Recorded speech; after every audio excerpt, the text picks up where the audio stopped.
you famous? Oh, About to be?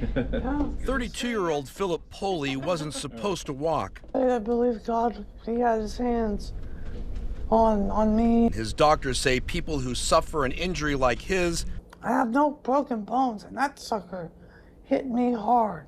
are usually paralyzed or die. After the initial hit, I was just like kind of stunned, like, did that just happen?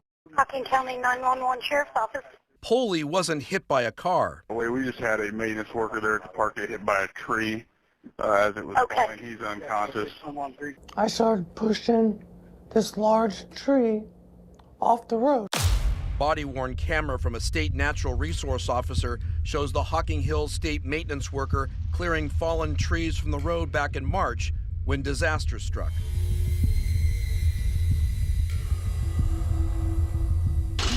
You okay? Hey! Pohle's foot is stuck on the gash, pushing the tree branch against his neck. Phil! Before the officer can turn off the machine, the branch, about 6 to 8 inches in diameter, is slowly moving Pohle's skull off his spine. Trevor, I need you here now with the chainsaw. If it didn't stop, it probably would have ripped my head off. The tree branch was acting like a guillotine. I don't know what to do. I can't get it off of him. Pohle told us at the time he remembers a Pop or a crack or something like that, and I had a decapitation. He told us as he sat in the seat of that front loader, he could think of one thing. I'd start thinking of my children because this father was about to lose his world. it was really nice being sad. I just thought how much I was gonna miss them, miss my babies. Med bag? Because resource officers carried trauma kits, that neck brace would keep Phil's neck from moving. It would help save his life. Other crews worked to saw the giant branch off Pohle's chest. Yeah, he's breathing. With an ambulance 20 minutes away and a medical helicopter unable to fly because of weather, co-workers at the scene kept him alive until emergency crews arrived and later intubated him to keep him breathing, another life-saving strategy. Had you been working by yourself, where do you think you'd be today? Oh, well, I'd probably be dead. Enter Dr. Victor Awar, an Ohio Health neurosurgeon at Grant Hospital. He had what's an internal decapitation. It is separation of the skull from the spine. X-rays show the hardware needed to affix Pohle's skull back to his spine. We put a plate and screws at his skull to anchor that down, and then put screws at C2, C3, C4, and then attached it with the rod. Dr. Awar says when Pohle arrived, the space between his spine and skull measured 9 millimeters. This is supposed to only be 2 millimeters wide from here to here. It's 9 millimeters wide. He told us had his neck moved a millimeter more, paralysis was certain from the neck down. We're talking that he could have died? 2 millimeters.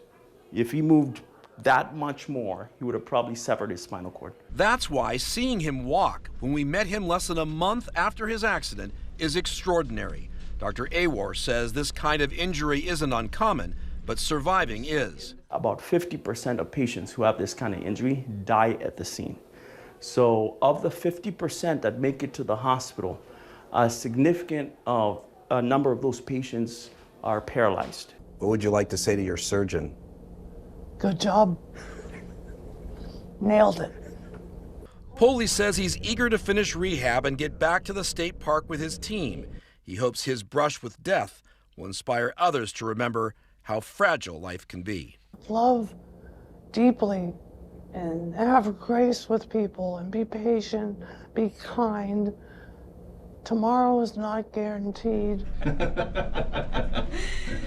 get you going back this way too. Watch that chair now.